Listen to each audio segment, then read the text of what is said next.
Welcome back. You're still tuned into ET now, and Tata Steel reported its numbers and they were better than what the street was working with. European operations this time have broken even, and India realizations per ton also saw a solid uptick of nearly 15% on a sequential basis. But is this sustainable, and what's the outlook going forward? To discuss this, we are now joined by Mr. T.V. Narendran, CEO and MD at Tata Steel. Mr. Narendran, thank you so much for joining us here on ET now. And before we talk about numbers, we have to talk about the macro setup today first.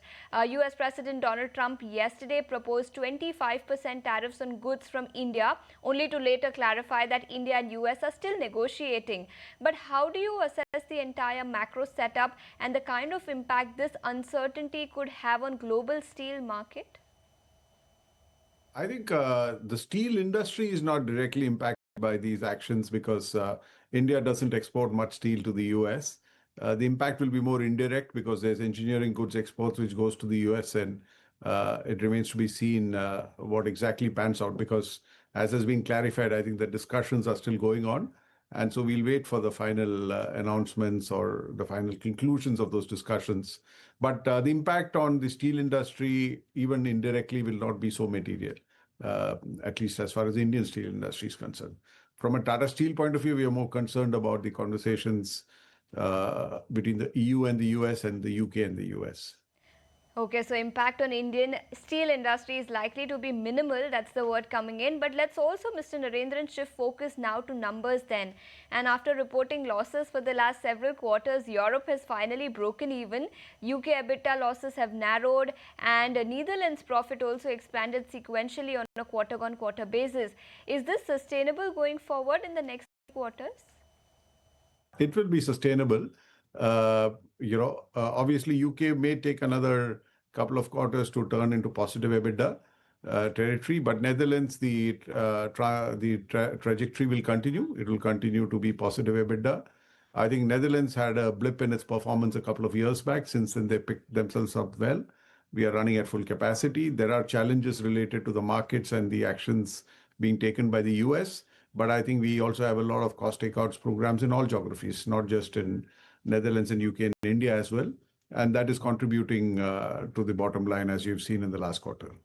And Mr. Narendran, now that you're telling us that Netherlands' profitability is likely to expand in the coming quarter and that UK losses will narrow, can you quantify this for us? European operations reported a loss of $37 last quarter, a profit of $8 this quarter per ton. How much could the profit expand by in the next few quarters? So in Q2, the Netherlands performance will and UK performance will be flat. It won't be significantly better because we are still dealing with the consequences of the trade actions. But we expect the subsequent quarters to be better than this quarter, both in UK and in Netherlands. Okay, let's shift focus back to India then. And steel prices did rise in the months of April and May before the onset of monsoon. But do you believe that steel prices have now bottomed out, at least for the time being, and that steel prices could now rise in the months of August and September despite the global turmoil that the world is facing?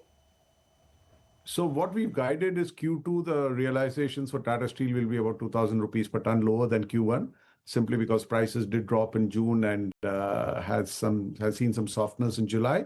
But yes, we do expect things to pick up in the subsequent quarters for two reasons. One is the seasonally weak quarter of July, September, will be over. The festival season will be on us, and that helps demand.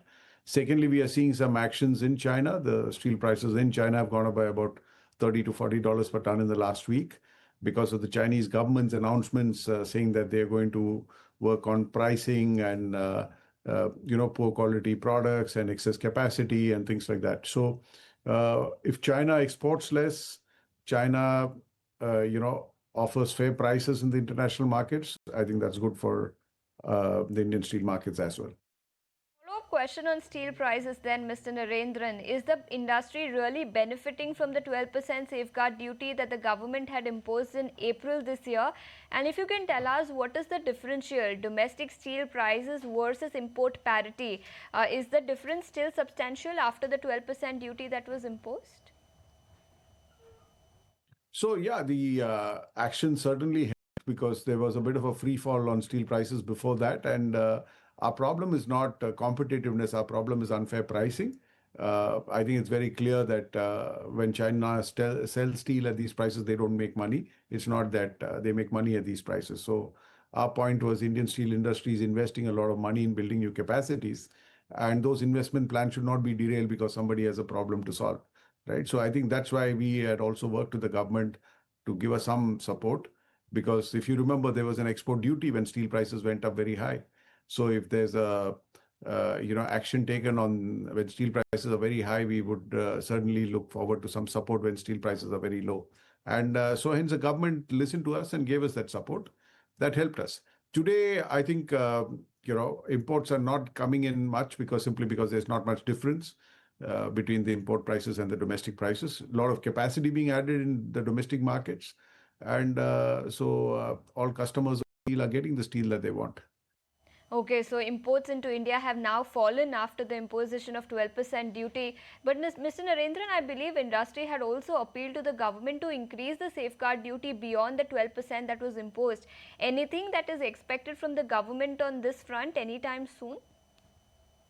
So I think the original ask was much higher than 12%. We got 12%. I think what we've always said is we should watch the prices. If it keeps dropping, then there is a need to take some action.